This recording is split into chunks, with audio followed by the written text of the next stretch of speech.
So let's see its effect on resistor, capacitor and inductor. Okay. So first, resistance in AC circuit. So resistance behaves same as it behaves in DC circuit. ठीक आहे. आता resistance जसा DC circuit मध्ये work होतं same as AC circuit मध्ये work होतं. Means Ohm's law also applicable. Means the current flowing through a resistance can be easily calculated by Ohm's law. Means I is equal to VRMS upon R. Okay. AC मध्ये आपण voltage कसं घेतो, RMS मध्ये घेतो. Okay. Means similarly it does not affect phase between voltage and current. ठीक आहे. ह्याच्यामध्ये दोन्ही सिग्नल्स एका कॉमन पॉइंट मधून पास होतात, म्हणजे ह्याच्यामध्ये जी फेज शिफ्ट असते ती 0 डिग्री असते. So therefore resistance has 0 phase angle and it is therefore a non reactive component. ठीक आहे. मीन्स ह्याच्यामध्ये जो फेज अँगल असतो तो 0 डिग्री असतो, त्याच्यामुळे आपण त्याला काय बोलतो, it is a non reactive component. Okay. Means in AC circuit the resistance value of a resistor remains unchanged even if the frequency of AC supply get changes. Okay. Means AC सर्किटमध्ये जी रेझिस्टन्सची value आहे ती unchange असते, means ती constant असते. Even if the frequency of AC supply get change, म्हणजे जरी frequency change होत गेली AC सप्लायमध्ये, DC सप्लायमध्ये तर फ्रिक्वेन्सी 0च असते, बट AC मध्ये फ्रिक्वेन्सी चेंज झाली तरी पण रेझिस्टन्सची व्हॅल्यू असते ती कॉन्स्टंट असते. Okay. And in case of capacitor और इंडक्टर इट मेक्स डिफरन्स. ठीक आहे. त्याच्यामध्ये कॅपॅसिटर आणि इंडक्टरचे आपण पुढे टॉपिक बघू, त्याच्यामध्ये ती चेंज होते, बट रेझिस्टन्समध्ये रेझिस्टरची व्हॅल्यू ही सेमच असते, म्हणून रेझिस्टन्सला नॉन रिॲक्टिव्ह कंपोनंट बोलतात आणि कॅपॅसिटर आणि इंडक्टरला रिॲक्टिव्ह कंपोनंट बोलतात. ठीक आहे. बिकॉज रेझिस्टन्स आहे जसं DC सर्किटमध्ये वर्क होतं सेम ॲज AC सर्किटमध्ये वर्क होतो. So therefore it is called as a non reactive component. Okay. But in case of capacitor or inductor it may difference. Okay. So inductor and capacitor are known as a reactive component. So second is capacitor in AC circuits. Okay. So capacitor is a reactive component. Okay.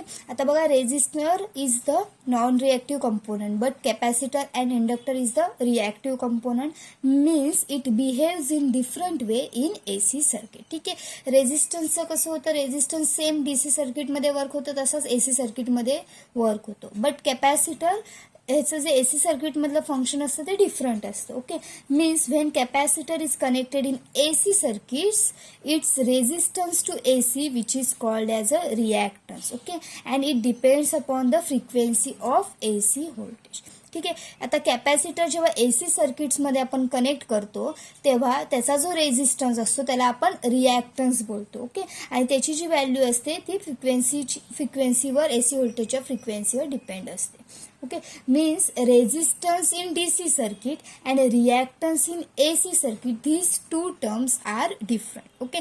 Means reactance आणि resistance ह्याचे जे unit आहे ते ohm आहे, but it is not a constant term reactance. ठीक आहे. Reactance ही constant म्हणजे कॉन्स्टंट नसतं, रेझिस्टन्स हा कॉन्स्टंट असतो, तुम्हाला माहिती आहे. ह्याच्यामध्ये पण ओहम्स लॉमध्ये सुद्धा रेझिस्टन्स हा कॉन्स्टंट असतो, बट रेझिस्टन्स आणि रिॲक्टन्स ह्या दोन टर्म डिफरंट आहेत. त्याचे युनिट ओहम्स, ते दोन्ही आपण ओहम्समध्ये मेजर करतो, but reactance is not a constant, it varies with frequency. जसं AC सर्किटमध्ये DC मध्ये तर फ्रिक्वेन्सी 0 असते, बट AC सर्किटमध्ये जशी फ्रिक्वेन्सी व्हॅरी होते, इन्क्रीज और डिक्रीज होते, त्याप्रमाणे त्याचा रिॲक्टन्स चेंज होतो.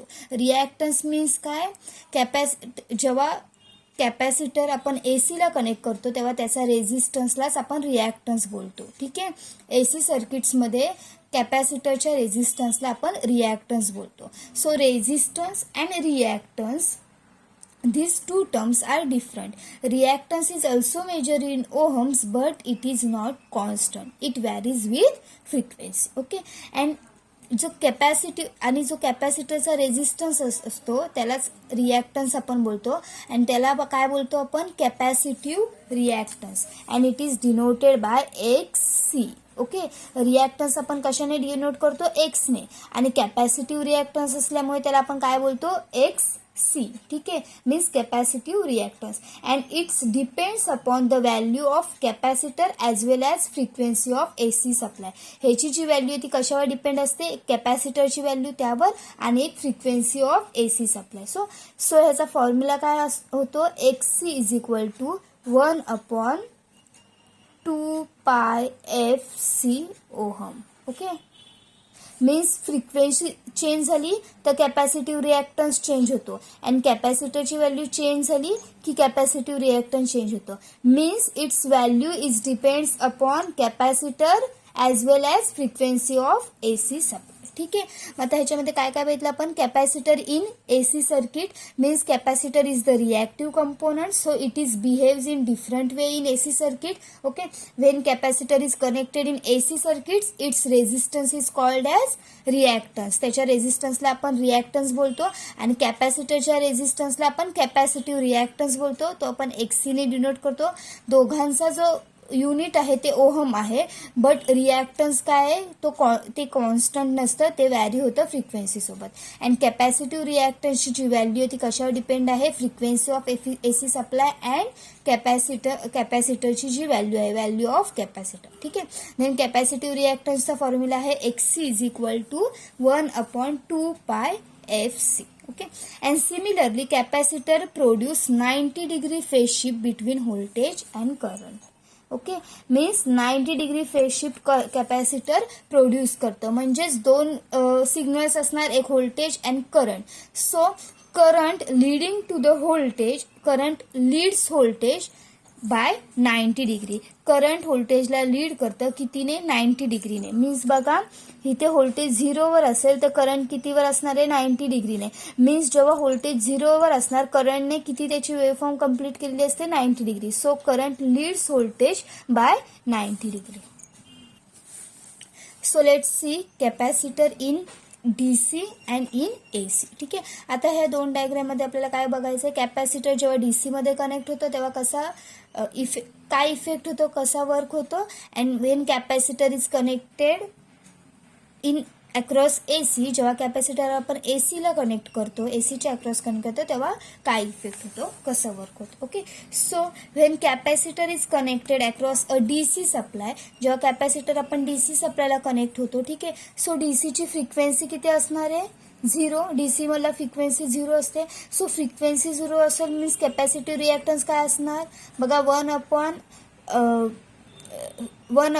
इन्फायनाईट 0 असणार. ठीक आहे, मीन्स हे टोटल 0 असल्यावर कॅपॅसिटिव्ह रिॲक्टन्सची व्हॅल्यू काय येते, इन्फायनाईट येते. बरोबर, means capacitive reactance is equal to 1/0 असेल तर आन्सर इन्फायनाईट येतो.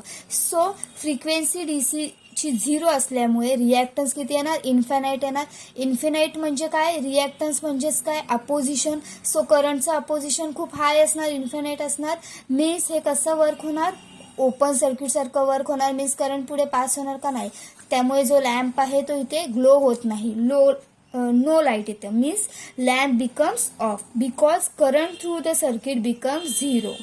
ओके, मीन्स जेव्हा कॅपॅसिटर आपण DC ला कनेक्ट करतो तेव्हा इथे लॅम्प आहे तो ग्लो होत नाही. ठीक आहे, and in the next figure when capacitor is connected across AC supply, जेव्हा कॅपॅसिटर AC सप्लायला कनेक्ट करणार तेव्हा ACची फ्रिक्वेन्सी काहीतरी असते. सो इथे काहीतरी रिॲक्टन्स येणार. बरोबर, मग रिॲक्टन्स असल्यामुळे इथे काय होणार, हा सर्किट कसा ऍक्ट होणार, ॲज अ शॉर्ट सर्किट सारखं. इथे अपोजिशन असणार, बट थोड्या प्रमाणात अपोजिशन असणार. बरोबर, जशी फ्रिक्वेन्सी असेल त्याप्रमाणे इथे अपोजिशन असणार. So the circuit is act as a short circuit, त्याच्यामुळे इथून करंट फ्लो होणार अँड लॅम्प बिकम्स ग्लो. म्हणजे इथलं जो लाईट आहे ती ऑन होणार आहे. ठीक आहे, means when it is connected across an AC supply, lamp glows due to charging and discharging. Okay, when frequency of AC supply increases, जो frequency AC supply ची increase होणार, then lamp glows with more intensity. ठीक आहे, आता बघा इथे frequency increase झाली म्हणजे कॅपॅसिटिव्ह रिॲक्टन्स डिक्रीज होणार. बरोबर, इथली व्हॅल्यू इन्क्रीज झाली म्हणजे कॅपॅसिटिव्ह रिॲक्टन्सची व्हॅल्यू डिक्रीज झाली. मग इथली व्हॅल्यू डिक्रीज झाली रिॲक्टन्सची म्हणजे अपोजिशन कमी झालं. अपोजिशन कमी झालं मीन्स करंट जास्त फ्लो झाला, त्याच्यामुळे lamp glows with more intensity, जास्त इंटेन्सिटीने लॅम्प ग्लो होतो. म्हणजेच इथे प्रूव्ह होते की it shows that capacitive reactance decreases with increase in frequency. Frequency increase झाल्यावर कॅपॅसिटिव्ह रिॲक्टन्स डिक्रीज होतो और फ्रिक्वेन्सी डिक्रीज झाल्यावर कॅपॅसिटिव्ह रिॲक्टन्स इन्क्रीज होतो. ठीक आहे. मग आता कॅपॅसिटरचे इफेक्ट समजला. डीसी सप्लायमध्ये जेव्हा कनेक्ट होतो तेव्हा काय होतं, रिॲक्टन्स इन्फानाईट येतो कारण फ्रिक्वेन्सी 0 असते, त्याच्यामुळे सर्किट ओपन सर्किट सारखं ॲक्ट होतं आणि इथे नो लाईट येते. अँड जेव्हा एसी मध्ये कनेक्ट करतो तेव्हा फ्रिक्वेन्सी एसीची इन्क्रीज झाली तर रिॲक्टन्स काय होतो, कमी होतो, त्याच्यामुळे अपोजिशन कमी येतं, त्यामुळे करंट फ्लो होऊन इथे लॅम्प ग्लो होतो. आणि फ्रिक्वेन्सी सपोज डिक्रीज झाली तर काय होणार, रिॲक्टन्स इन्क्रीज होणार. रिॲक्टन्स इन्क्रीज झाल्यामुळे करंटला अपोजिशन जास्त होणार, त्याच्यामुळे हा जो लॅम्पची जी इंटेन्सिटी आहे ती लो होते. ठीक आहे. Means it shows capacitive reactance is depends upon the value of frequency and value of capacitor. Frequency आणि कॅपॅसिटरवर रिॲक्टन्सची व्हॅल्यू डिपेंड असते. Means as capacitance value increases or decreases and frequency increases or decreases, then its value depends upon capacitive reactance value depends upon frequency of the AC supply and the capacitor. Okay. So बघा ह्या graph मध्ये दिले काय, this graph shows that the frequency of AC voltage increases then capacitive reactance decreases. बघा आता इथे frequency कमी आहे, 0 आहे, तेव्हा कॅपॅसिटिव्ह रिॲक्टन्स इन्क्रीज होते. मग जसं जसं आपण फ्रिक्वेन्सी 0, 1, 2, 3 इन्क्रीज करत जातोय त्याप्रमाणे कॅपॅसिटिव्ह रिॲक्टन्स काय होते, डिक्रीज होत जाते. म्हणजे इथे हा कॅपॅसिटिव्ह रिॲक्टन्स इन्क्रीज आहे, ह्या व्हॅल्यूला कॅपॅसिटिव्ह रिॲक्टन्स डिक्रीज होते. इथे फ्रिक्वेन्सीची इन्क्रीज होत गेली की कॅपॅसिटिव्ह रिॲक्टन्स डिक्रीज होते. आणि इथे हाय फ्रिक्वेन्सीला रिॲक्टन्स किती आहे, 0 आहे. बघा इथे हा डिक्रीज होते आणि इथे फ्रिक्वेन्सी इन्क्रीज होते. Means as frequency of AC voltage increases, जशी जशी फ्रिक्वेन्सी इन्क्रीज होत जाईल कॅपॅसिटिव्ह रिॲक्टन्स डिक्रीज आणि एकदम हाय फ्रिक्वेन्सीला कॅपॅसिटिव्ह रिॲक्टन्स कसा आहे, 0 आहे. Means frequency of AC voltage increases, जेव्हा फ्रिक्वेन्सी इन्क्रीज होते कॅपॅसिटिव्ह रिॲक्टन्स काय होतं, डिक्रीज होतं. Okay. So the next is inductor in AC circuit. ठीक आहे. आता फर्स्ट आपण रेजिस्टर इन एसी सर्किट बघितलं, then capacitor in AC circuit and third is inductor in AC circuit. So inductor is nothing but a coil. तुम्हाला माहिती आहे inductor means coil टाईपमध्ये असतं इंडक्टरचं symbol and it is also a reactive component. ठीक आहे. जसं कॅपॅसिटर रिॲक्टिव्ह कंपोनंट आहे त्याचप्रमाणे inductor is also a reactive component. Okay.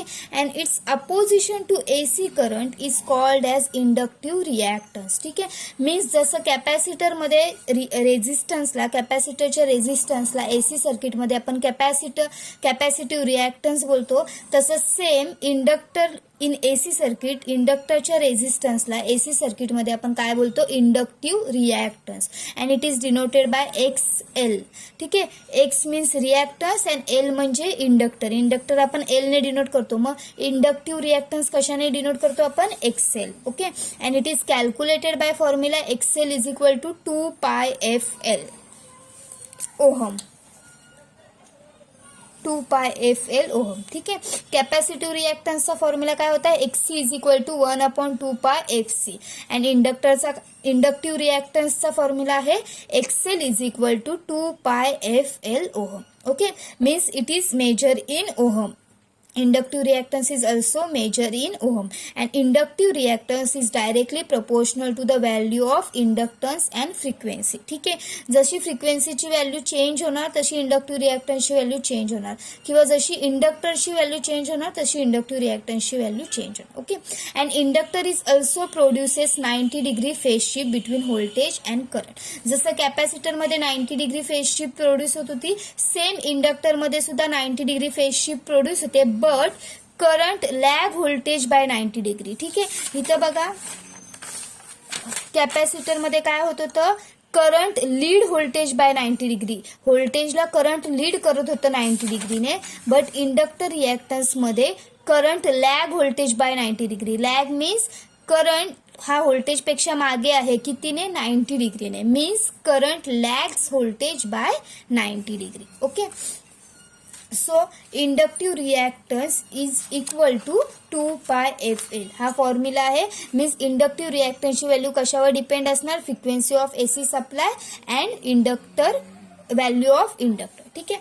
आता सेम आपल्याला डायग्राम बघायची आहे. Means inductor in DC and in AC. DC मध्ये इंडक्टर कनेक्ट केल्यावर काय होतं आणि एसी मध्ये इंडक्टर कनेक्ट केल्यावर काय होतं. Okay. So when an inductor is connected across DC supply, जेव्हा डीसी सप्लायला इंडक्टर कनेक्ट करतो तेव्हा काय होणार बघा. आता डीसीची फ्रिक्वेन्सी किती असते, 0. त्याच्यामुळे इथे 0 फ्रिक्वेन्सी असल्यावर इंडक्टिव्ह रिॲक्टन्स काय होणार, 0 होणार. त्याच्यामुळे इथे रिॲक्टन्स किती असणार, 0. त्याच्यामुळे इथे अपोजिशन असणार का, रिॲक्टन्स 0. रिॲक्टन्स मीन्स काय, हा इंडक्टन्सचा इंटरनल रेझिस्टन्स, त्याला काय बोलतो आपण, इंडक्टिव्ह रिॲक्टन्स बोलतो. सो रिॲक्टन्स 0 म्हणजे अपोजिशन 0. सो हे कसं ऍक्ट होणार, as a short circuit type. So current flow होणार आणि इथं लॅम्प ग्लो होणार. Okay. Means when inductor is connected across DC supply, the lamp glows continuously because inductor is acting as a wire. Wire type मध्ये act होणार inductor, because इथे जे reactance असणार तो टोटली 0 असणार. त्याच्यामुळे इथे काहीच अपोजिशन नसणार. करंट वायरमधून कसा करंट फ्लो होतो त्याप्रमाणे करंट फ्लो होऊन लॅम्प कंटिन्युअसली ग्लो होणार. ठीक आहे.